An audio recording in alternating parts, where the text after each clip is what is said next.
Hello and welcome back to my channel. ഇന്നത്തെ വീഡിയോയിൽ ഒരു അക്രലിക് പെയിൻറ്റിംഗ് ആണ് ചെയ്യാൻ പോകുന്നത്. ഈ ഒരു പെയിൻറ്റിങ് ഞാൻ ബോബ് റോസിൻ്റെ ട്യൂട്ടോറിയലിൽ നോക്കി റീക്രിയേറ്റ് ചെയ്തിട്ടുള്ളതാണ് കേട്ടോ. അപ്പോൾ ഇതിൽ കുറച്ച് മെറ്റീരിയൽസും കാര്യങ്ങളൊക്കെ ഡിഫറെൻ്റ് ആണ്. എൻ്റെ കയ്യിലുള്ള അവൈലബിലിറ്റി അനുസരിച്ചാണ് ഞാൻ യൂസ് ചെയ്തിരിക്കുന്നത്. അപ്പോൾ നമുക്കത് നോക്കാം. സോ ഫസ്റ്റ് തിങ് എന്ന് പറയുന്നത് നമ്മുടെ ക്യാൻവസ് ഷീറ്റ് അല്ലെങ്കിൽ ബോർഡ് എടുത്ത് വെക്കുക എന്നുള്ളതാണ്. അപ്പോൾ ഞാൻ യൂസ് ചെയ്തിരിക്കുന്നത് രണ്ടുമല്ല, അക്രിലിക് ഷീറ്റ് എന്ന് പറഞ്ഞിട്ടുള്ളൊരു ചാർട്ട് പേപ്പർ പോലത്തെ ഒരു സംഭവമാണ്. അത് കിട്ടും. അതാണ് ഞാൻ യൂസ് ചെയ്തിരിക്കുന്നത് ഇവിടെ പെയിൻറ്റ് ചെയ്യാനായിട്ട്. അപ്പോൾ ഇത് ഞാനൊരു എക്സ്പെരിമെൻറ്റ് ചെയ്യുന്നതാണ്. ഇതിൽ വർക്ക് ചെയ്യോ അതോ ഇല്ലേ എന്നുള്ളതൊക്കെ ഒന്ന് നോക്കാൻ വേണ്ടിയിട്ടാണ്. അപ്പോൾ കുറച്ചൊക്കെ നമുക്ക് മാക്സിമം ബ്ലെൻഡ് ചെയ്തെടുക്കാനൊക്കെ ഓക്കെയാണ് ഇതിൽ. ഈ ഒരു പേപ്പറിൽ ചെറുതായിട്ട് കുറച്ച് ഡിഫറൻസ് ഒക്കെ വരുന്നുള്ളൂ. ക്യാൻവസിൻ്റെ അത്ര സ്മൂത്ത് ഒന്നല്ല. സോ ഫസ്റ്റ് സ്റ്റെപ്പ് എന്ന് പറയുന്നത് ഗ്രീൻ ബാക്ക്ഗ്രൗണ്ട് ചെയ്യാന്നുള്ളതാണ്. അപ്പോൾ നമ്മൾ ആ പിക്ചർ കണ്ടാൽ മനസ്സിലാവും അതിൻ്റെ ഫുൾ ബാക്ക്ഗ്രൗണ്ടും ഗ്രീനാണ്. സോ ഇതിൽ യൂസ് ചെയ്തിരിക്കുന്ന ഗ്രീൻ എന്ന് പറയുന്നത് സാപ്പ് ഗ്രീൻ എന്ന് പറഞ്ഞ ഒരു ഷെയ്ഡാണ്. അപ്പോൾ അതാണ് കംപ്ലീറ്റ് ഇതിലൊന്നും മിക്സ് ചെയ്തിട്ടില്ല. ആ സെയിം സാപ്പ് ഗ്രീൻ തന്നെയാണ് ഞാൻ യൂസ് ചെയ്തിരിക്കുന്നത്. ആൻഡ് ഒരു വലിയ തിക്കായിട്ടുള്ള ബ്രഷാണ് യൂസ് ചെയ്തിരിക്കുന്നത്. സോ ലൈക്ക് നമുക്ക് പെട്ടെന്ന് കംപ്ലീറ്റ് ചെയ്ത് എടുക്കാൻ പറ്റും. ഓൾസോ കുറച്ചും കൂടി ലൈൻസ് കുറവാണ് ഇതൊക്കെ യൂസ് ചെയ്യുമ്പോൾ. അപ്പോൾ ഈ ഒരു ഷീറ്റിൽ പെയിൻറ്റ് ചെയ്തപ്പോൾ എനിക്ക് തോന്നിയതാണ് ഇതിൽ കുറച്ചുകൂടി ടൈം എടുത്തിട്ടാണ് നമുക്ക് ബ്ലെൻഡ് ചെയ്ത് അല്ലെങ്കിൽ കംപ്ലീറ്റ് പെയിൻ്റായിട്ട് കവർ ചെയ്ത് വരാൻ പറ്റുന്നുള്ളൂ. ക്യാൻവസിലായിരുന്നെങ്കിൽ കുറച്ചും കൂടി ഒന്ന് പെട്ടെന്ന് കിട്ടിയാണ്. അതുകൊണ്ട് തന്നെ കുറച്ച് വെള്ളം വെച്ച് ഡൈല്യൂട്ട് ചെയ്തിട്ടൊക്കെയാണ് ഞാനിത് കംപ്ലീറ്റ് ചെയ്തെടുത്തത്. ഒറിജിനലി നമ്മളിത് ക്യാൻവസിൽ ചെയ്യുമ്പോൾ ഇത്രയും വെള്ളത്തിൻ്റെ ഒന്നും ആവശ്യമില്ല. ഡയറക്റ്റ് പെയിൻറ്റ് യൂസ് ചെയ്യാം. അത് തന്നെ ബ്ലെൻഡ് ചെയ്തെടുക്കുന്നതിൻ്റെ ഒരു ഭംഗി ഉണ്ടാവും ആ ഒരു ക്യാൻവാസിൽ. ഇപ്പം പേപ്പറിലായതുകൊണ്ട് അതിൻ്റെ ഒരു കുറവ് എനിക്ക് തോന്നി.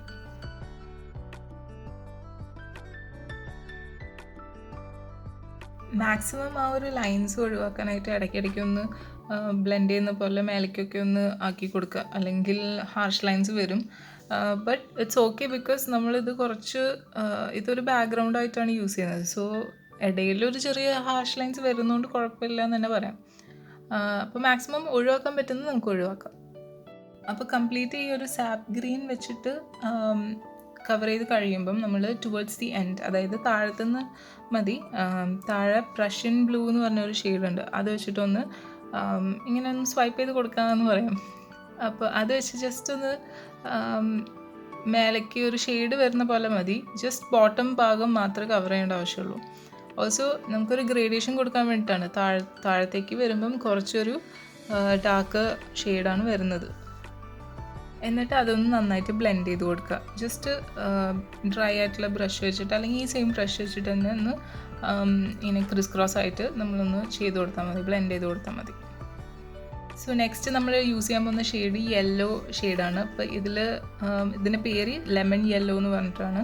അപ്പോൾ അത് നമുക്ക് ഒരു ഫോറസ്റ്റിൽ ഇങ്ങനെ കുറച്ച് എന്താ പറയുക, സൺലൈറ്റൊക്കെ വരുന്ന ഒരു വെളിച്ചം വരുന്ന ഒരു ഇത് കാണിക്കാൻ വേണ്ടിയിട്ടാണ് അത് യൂസ് ചെയ്യുന്നത്. അപ്പോൾ കുറച്ചൊരു റൗണ്ട് ബ്രഷ് എടുത്തിട്ട് ജസ്റ്റ് റൗണ്ട് വരച്ച് കഴിഞ്ഞാൽ ഈ ഒരു തിക്കായിട്ടുള്ള ബ്ലെൻഡിങ് ബ്രഷ് വെച്ചിട്ട് തന്നെ നമുക്കൊന്ന് ബ്ലെൻഡ് ചെയ്തെടുക്കാം. അപ്പോൾ ഇത് ഞാൻ ഡിഫറെൻറ്റ് ലെയേഴ്സായിട്ട് ചെയ്തു. ബിക്കോസ് ആദ്യത്തെ ലെയറിൽ ശരിയായില്ല, കുറച്ച് ലൈറ്റർ ഷെയ്ഡായിട്ട് തോന്നി. അപ്പം നമ്മൾ അങ്ങനെ തോന്നുകയാണെങ്കിൽ കുറച്ചൊന്ന് മേലേക്കൂടെ വീണ്ടും ഒരു പ്രാവശ്യം ഒന്ന് ചെയ്ത് കൊടുത്തു കഴിഞ്ഞാൽ കുറച്ചുകൂടി ഡാർക്കറായിട്ടുള്ള ഷെയ്ഡ് വരും. അതായത് ആ ഷെയ്ഡ് പുറത്തേക്ക് വരണം നമുക്ക്. അപ്പം ഞാനിവിടെ ഒരു 3 പ്രാവശ്യമൊക്കെ ലെയർ ചെയ്തിട്ടുണ്ടെന്ന് തോന്നുന്നു. 3-4 പ്രാവശ്യം ലെയർ ചെയ്തിട്ടുണ്ട്. നമുക്ക് എപ്പോഴാണോ ഒരു ഷെയ്ഡ് കിട്ടിയെന്നറിയുന്നത് അതുവരെ ചെയ്തുകൊണ്ടിരിക്കാം ഈ ഒരു ബ്ലെൻഡിങ് പ്രോസസ്സ്. ഓൾസോ ഇതിൽ യൂസ് ചെയ്തിരിക്കുന്ന പെയിൻറ്റും ബ്രഷും എല്ലാ ഡീറ്റെയിൽസും ഞാൻ ഡിസ്ക്രിപ്ഷൻ ബോക്സിൽ കൊടുക്കാം കേട്ടോ.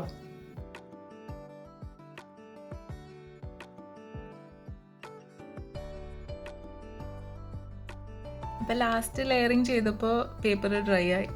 അപ്പോൾ ബ്ലെൻഡ് ആവാണ്ട് ഇരിക്കുന്നതുണ്ടോ. സോ ഞാൻ കുറച്ചും കൂടി വെള്ളത്തിലൊന്ന് ഡിപ്പ് ചെയ്തിട്ടാണ് ഇതിനൊരു ബ്ലെൻഡാക്കി എടുത്തത്.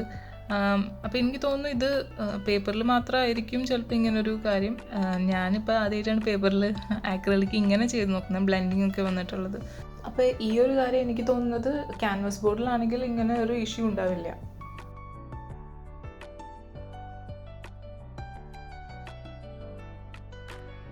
അപ്പോൾ യെല്ലോ ബ്ലെൻഡ് ചെയ്ത് കഴിയുമ്പം നെക്സ്റ്റ് കളർ വേണ്ടത് ഡാർക്ക് ഗ്രീൻ ആണ്. നമുക്ക് ഫോറസ്റ്റ് ഏരിയ കാണിക്കാൻ വേണ്ടിയിട്ടാണ് അത് വേണ്ടത്. അപ്പോൾ അതിന് യൂസ് ചെയ്തിരിക്കുന്ന കളേഴ്സ് പെർമനൻറ്റ് ഗ്രീൻ ഡീപ്പും പിന്നെ കുറച്ച് സാപ്പ് ഗ്രീൻ, അത് നേരത്തെ എൻ്റെ പാലറ്റിൽ ഉണ്ടായിരുന്നു, അത് തന്നെ ഞാൻ കുറച്ച് മിക്സ് ചെയ്തെന്നുള്ളൂ. അപ്പോൾ അത് രണ്ടുമാണ് എടുത്തിട്ട് ഇങ്ങനെ ജസ്റ്റ് ഡാബ് ചെയ്യാണ് ചെയ്യുന്നത്. ആ ഒരു വലിയ ബ്രഷ് വെച്ചിട്ട് ഡാബ് ചെയ്യുക. ഇപ്പോൾ സപ്പോസ് നമ്മുടെ കയ്യിൽ ഭയങ്കര നല്ല വലിയ ബ്രഷ് ഉണ്ടെങ്കിൽ അത് വെച്ച് ഡാബ് ചെയ്യുമ്പോൾ ശരിക്കും കളേഴ്സ് പോപ്പാവും. അതായത് കുറച്ചൊക്കെ ലീഫിൻ്റെ പോലെയും അങ്ങനെയൊക്കെ നന്നായിട്ട് കിട്ടും നമുക്ക്. അപ്പോൾ ഇത് ഒരു ചെറിയ ബ്രഷാണ്, കുറച്ചുകൂടി ഒരു കമ്പാരിറ്റീവ്ലി ചെറിയ ബ്രഷാണ്. വലുത് നല്ല തിക്കായിട്ടുള്ള വലിയ ബ്രഷ് ഉണ്ടെങ്കിൽ കൂടുതൽ നമുക്ക് ടെക്സ്ചർ കൊണ്ടുവരാൻ പറ്റും. അപ്പോൾ ഞാൻ ഇതിൻ്റെ ഇടയിൽ കൂടെ കുറച്ചൊരു പാലറ്റ് നൈഫിൽ വൈറ്റ് എടുത്തിട്ട് ലൈൻസ് ഉണ്ടാക്കാൻ നോക്കി, പക്ഷെ അത് കുറച്ച് തിക്കായിട്ട് വരാൻ ചെയ്തത്. മീൻസ് എനിക്ക് ഇത്രയും തിക്നെസ് വേണ്ടായിരുന്നു. സോ അത് ഞാൻ ലേറ്റർ ഓൺ കവറപ്പ് ചെയ്യും. ഇതിപ്പോൾ ഞാൻ ജസ്റ്റ് ഗൈഡ് പോലെ വരച്ച് വയ്ക്കുന്നുള്ളൂ. പിന്നെ നമുക്ക് ആ ഒരു ലൈറ്റ് ഗ്രീൻ ഷെയ്ഡ്സ് കിട്ടാൻ വേണ്ടിയിട്ടാണ് ഈ നേരത്തെ ഉണ്ടായിരുന്ന ഗ്രീനിൻ്റെ കൂടെ തന്നെ കുറച്ച് യെല്ലോ മിക്സ് ചെയ്തിട്ട് ലൈറ്റ് വരുന്ന, നമുക്ക് ലൈറ്റ് അടിക്കുന്നു തോന്നുന്ന ഭാഗങ്ങളിലൊക്കെ നമ്മളിങ്ങനെ ജസ്റ്റ് ഡാബ് ചെയ്ത് കൊടുക്കുക. അപ്പം ഭയങ്കര പ്രഷർ വെച്ചിട്ടല്ല ഞാൻ ബ്രഷ് ഡാബ് ചെയ്യുന്നത്, ഭയങ്കര ലൈറ്റായിട്ട് ഡാബ് ചെയ്യുന്നത്. അപ്പോൾ കൂടുതൽ പ്രഷർ വെച്ച് ചെയ്ത് കഴിഞ്ഞാൽ ഇപ്പം ഞാൻ ഇവിടെ ചെയ്ത പോലെ കുറച്ച് കൂടുതലായിട്ട് വരും പെയിൻറ്റ്. അപ്പോൾ അതല്ല നമുക്ക് വേണ്ടത്.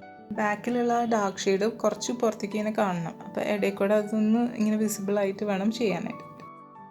ഇനിയപ്പോൾ ഞാൻ നേരത്തെ പറഞ്ഞ പോലെ ആ ട്രങ്ക്സ് ഞാൻ ഒഴിവാക്കുകയാണ്. ബിക്കോസ് എനിക്കത് ഇത്രയും തിക്നെസ്സിൽ വേണ്ട, ആൻഡ് ഇത്രയും ബോൾഡായിട്ട് ആ ഒരു കളർ നിൽക്കുന്നത് എനിക്കിഷ്ടപ്പെട്ടില്ല. അതുകൊണ്ട് ഞാനത് വീണ്ടും റീഡു ചെയ്യാണ്. ഈ സെയിം ഡാർക്ക് ഗ്രീൻ വെച്ചിട്ട്, ഉള്ളിൽ നമ്മൾ ഏതെങ്കിലും ഗ്രീൻ യൂസ് ചെയ്ത് ആ ഗ്രീൻ വെച്ചിട്ട് തന്നെയാണ് ഒന്നുകൂടി അതിൻ്റെ മേലെ കൂടെ പെയിൻറ്റ് ചെയ്യുന്നത്. ഡാബ് ചെയ്യാണ് ബിക്കോസ് അത് കുറച്ചൊരു ടെക്സ്ചേർഡ് ലുക്കായിരുന്നു. അതിന് കുറച്ച് എക്സ്ട്രാ പെയിൻ്റ് ഉണ്ടായിരുന്നു പാലറ്റ് നൈഫ് വെച്ച് ചെയ്തതുകൊണ്ട്. അപ്പോൾ മേലെ കൂടെ പെയിൻറ്റ് ചെയ്ത് കഴിഞ്ഞാൽ സ്ട്രോക്സ് വിസിബിൾ ആവും. അപ്പോൾ മാക്സിമം ഡാബ് ചെയ്യാം.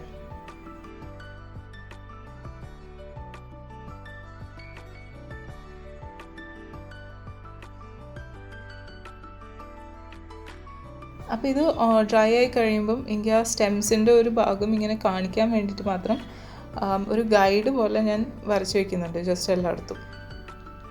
അപ്പോൾ അടുത്തത് ഈ ഒരു സ്ട്രീം, അവരിങ്ങനെ വാട്ടർഫോൾസ് പോലെ വരുന്ന ഒരു സ്ട്രീമിനെ കാണിക്കാൻ വേണ്ടിയിട്ടാണ് ഈ ഒരു ഫാൻ ബ്രഷ് വെച്ചിട്ട് നമ്മൾ വൈറ്റിൽ മുക്കിയിട്ടാണ് ചെയ്യുന്നത്. അപ്പം അതിൽ ജസ്റ്റ് നേരെ കൊണ്ടുവന്നിട്ട് വളയ്ക്കുക. അപ്പം ഇങ്ങനെ വെള്ളം വരുന്ന ആ ഒരു വഴി നമുക്ക് കാണിച്ചു കൊടുക്കാൻ പറ്റും. എന്നിട്ട് വെള്ളം തൊടുന്ന ആ ഭാഗം ഉണ്ടല്ലോ, ബോട്ടം ഭാഗത്ത് എന്തായാലും ഇങ്ങനെ വെള്ളം തെറിച്ച് നിൽക്കും. അപ്പോൾ അത് കാണിക്കാൻ വേണ്ടിയിട്ട് ജസ്റ്റ് ഇങ്ങനെ ഡാബ് ചെയ്താൽ മതി. ഈ ഒരു ഫാൻ ബ്രഷ് വെച്ചിട്ട് തന്നെ ഡാബ് ചെയ്താൽ മതി. അപ്പോൾ കൂടുതൽ ഇങ്ങനെ കുറച്ചിങ്ങനെ വെള്ളം ബബിൾ ചെയ്യുന്നതോ അങ്ങനത്തെ ടെക്സ്ചർ കാണിക്കാൻ വേണ്ടിയിട്ട് ഈ ഒരു ബ്രഷ് കൊണ്ട് നമുക്ക് പറ്റും. പിന്നെ ആ സ്ട്രീം പോകുന്ന പാത്വേ ക്രിയേറ്റ് ചെയ്തെടുക്കാൻ വേണ്ടിയിട്ടാണ് സൈഡിലത്തെ രണ്ടും നമുക്ക് ഫില്ല് ചെയ്തെടുക്കണം. അപ്പോൾ അവിടെ ബുഷസ് ആണുള്ളത്. അപ്പോൾ അതിന് വേണ്ടിയിട്ട് ലൈറ്റായിട്ടുള്ള ഗ്രീനാണ് യൂസ് ചെയ്തത്. അപ്പോൾ ഈ സെയിം ബാക്ക്ഗ്രൗണ്ടിലത്തെ ഗ്രീൻ പ്ലസ് കുറച്ച് വൈറ്റ് മിക്സ് ചെയ്തിട്ടാണ് യൂസ് ചെയ്തേക്കുന്നത്. എപ്പോഴും ലൈറ്റ് ഷെയ്ഡ് എന്ന് പറയുമ്പം യെല്ലോ ഷെയ്ഡാണ് നമ്മൾ കൊടുക്കേണ്ടത്. അപ്പോൾ ഇതിൻ്റെ കൂടെ തന്നെ യെല്ലോ മിക്സ് ചെയ്തിട്ട് ഈ ബുഷിൻ്റെ തുമ്പ് ഭാഗങ്ങളിലാണ് നമ്മൾ കൊടുക്കുക. അവിടെ ആയിരിക്കും ലൈറ്റ് തട്ടുന്നുണ്ടാവുക, ഉള്ളിലേക്ക് ലൈറ്റ് തട്ടുന്നുണ്ടാവില്ല. അപ്പോൾ ആ ഒരു ലോജിക്ക് വെച്ചിട്ട് വേണം നമ്മളിത് ചെയ്തെടുക്കാൻ.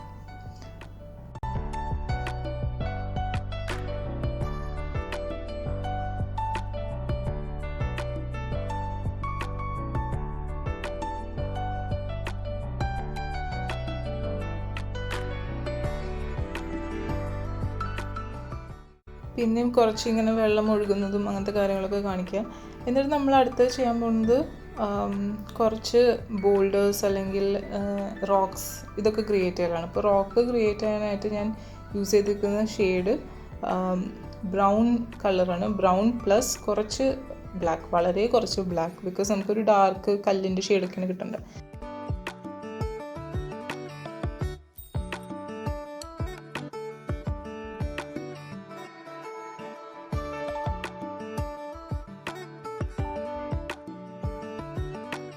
അപ്പോൾ ഇതെന്ന് പറയുന്നത് റോക്കിൻ്റെ ഒരു ഡാർക്ക് സൈഡാണ്. ഇനി നമുക്കിതിനെ ഹൈലൈറ്റ് ചെയ്യാൻ വേണ്ടിയിട്ട് മേൽഭാഗങ്ങൾ, അതായത് സർഫസ് ഏരിയാസ് മാത്രം നമ്മൾ ലൈറ്റർ ഷെയ്ഡ് വെച്ചിട്ടൊന്ന് മേലെ പാലറ്റ് നൈഫ് കൊണ്ട് തന്നെയാണ് എല്ലാം ചെയ്യുന്നത്. അപ്പോൾ ഇതിൽ ഈ സെയിം ഷെയ്ഡിൽ കുറച്ച് വൈറ്റ് മിക്സ് ചെയ്യുമ്പോൾ നമുക്ക് ഹൈലൈറ്റ് ചെയ്യാനുള്ള കളർ കിട്ടും. കുറച്ചൊരു ലൈറ്റ് ബ്രൗൺ ആണ് ഉദ്ദേശിക്കുന്നത്. അപ്പോൾ ഇങ്ങനെ റോക്ക് വരച്ചതിന് ശേഷം അതിൻ്റെ മേൽഭാഗം മാത്രം നമ്മൾ ഈ ഒരു ലൈറ്റ് തട്ടുന്ന ഭാഗം മാത്രം ഇങ്ങനെ ഹൈലൈറ്റ് ചെയ്ത് കൊടുത്താൽ മതി.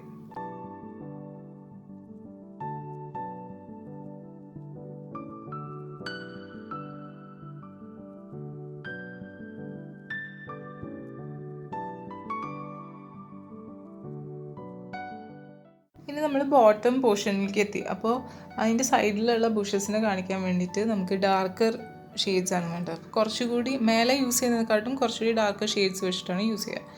അപ്പോൾ ഇവിടെ യൂസ് ചെയ്യുന്നത് ഈ ഒരു സെയിം ഗ്രീൻ മിക്സ്ചർ, അതിൽ കുറച്ച് പ്രഷ്യൻ ബ്ലൂ മിക്സ് ചെയ്തിട്ടുണ്ട്. അപ്പോൾ ഇതിൻ്റെ ഉള്ളിലത്തെ ഡാർക്ക് സൈഡ് കാണിക്കാൻ വേണ്ടിയിട്ടാണ് ഈ ഒരു മിക്സ്ചർ. പുറത്ത് വരുമ്പം, അതായത് ഹൈലൈറ്റ് ഭാഗം വരുമ്പോൾ ഈ സെയിം ഷെയ്ഡിൽ കുറച്ചും കൂടി നമ്മൾ യെല്ലോ മിക്സ് ചെയ്യുന്നു.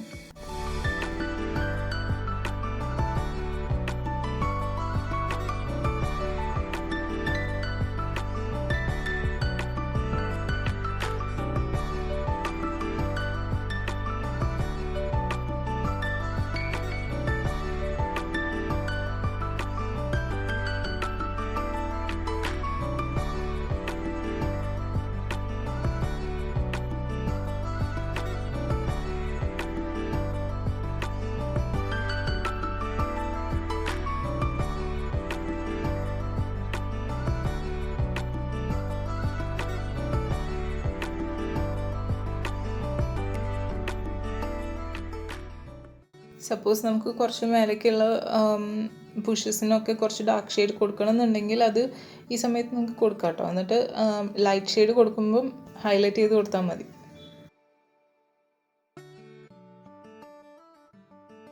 പിന്നെ ഇങ്ങനത്തെ പെയിൻറ്റിങ്സൊക്കെ കുറച്ച് വലിപ്പം കൂടിയ ക്യാൻവാസിലൊക്കെ ചെയ്യുകയാണെങ്കിൽ നല്ല ഭംഗിയുണ്ടാവും. ചെറുതിൽ ചെയ്യുമ്പോൾ നമുക്ക് ഡീറ്റെയിൽസ് കൊടുക്കാനായിട്ട് കുറച്ച് പ്രയാസം ഉണ്ടാവും. വലുതിലാണെങ്കിൽ എല്ലാം ടെക്സ്റ്റേഴ്സ് ഉൾപ്പെടുത്താൻ എളുപ്പമായിരിക്കും. പിന്നെ ഇതിലത്തെ ബോൾഡേഴ്സും റോക്സും എല്ലാതും നമ്മൾ പാലറ്റ് നൈഫ് കൊണ്ടാണ് ചെയ്യുന്നത്. ജസ്റ്റ് ഡാർക്ക് ഷെയ്ഡ് കൊടുത്തതിന് മേലെ കൂടെ ഹൈലൈറ്റ് ചെയ്താൽ മതി.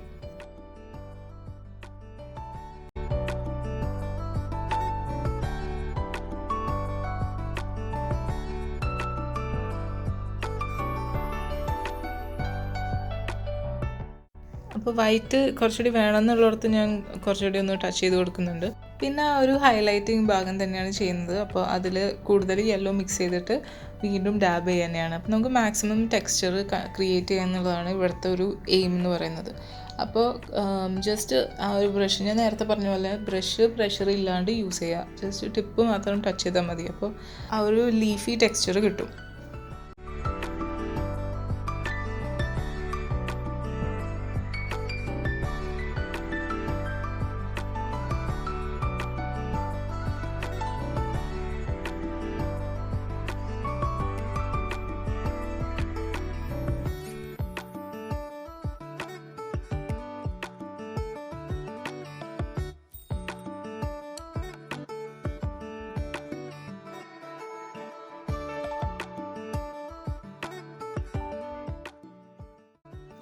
ഫൈനലി നമ്മൾ ആഡ് ചെയ്യാൻ പോകുന്ന ലാസ്റ്റ് എലമെൻ്റാണ് ആ ഒരു ട്രീ.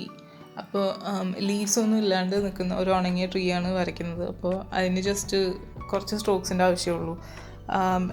ഈ സെയിം റോക്കിന് യൂസ് ചെയ്ത ബ്രൗൺ തന്നെയാണ് യൂസ് ചെയ്യുന്നത്. അതായത് ബേൺ സിയന പ്ലസ് കുറച്ച് ബ്ലാക്ക് ആണ് യൂസ് ചെയ്തിരിക്കുന്നത്. അതിനെ കുറച്ച് ബ്രാഞ്ചസ് ഉണ്ടാക്കുക. ആൻഡ് ലൈറ്റ് തട്ടുന്ന പോർഷനിൽ നമുക്ക് ആ ലൈറ്റ് ഹൈലൈറ്റിങ് ഷെയ്ഡ് ഉണ്ടല്ലോ, കുറച്ച് വൈറ്റ് മിക്സ് ചെയ്തിട്ടുള്ള ആ ഷെയ്ഡ്, അത് യൂസ് ചെയ്തൊന്ന് ലൈൻ ചെയ്ത് കൊടുക്കുക. അതിനത്രേ ഉള്ളൂ.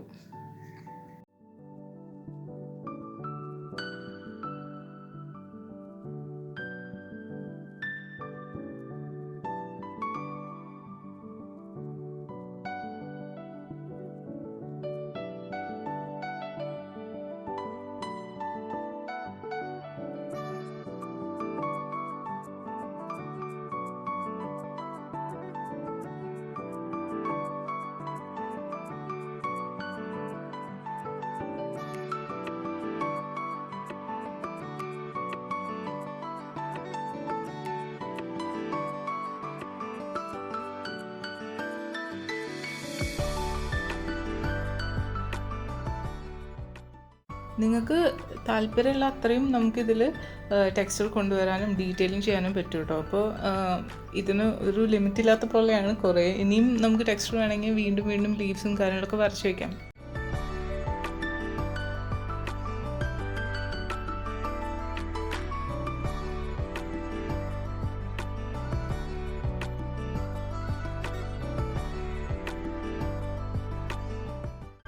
അപ്പോൾ എൻ്റെ പെയിൻറ്റിങ് എല്ലാവർക്കും ഇഷ്ടപ്പെട്ടു എന്ന് വിചാരിക്കുന്നു. ഇനിയും ഇതുപോലത്തെ ട്യൂട്ടോറിയൽസ് കാണാനായിട്ട് ഈ വീഡിയോൻ്റെ താഴെ കാണുന്ന സബ്സ്ക്രൈബ് ബട്ടൺ ക്ലിക്ക് ചെയ്യാം. പിന്നെ എൻ്റെ ചാനലിൽ ആദ്യം മുതലേ സപ്പോർട്ട് ചെയ്യുന്ന എല്ലാ സബ്സ്ക്രൈബേഴ്സിനോടും നന്ദി.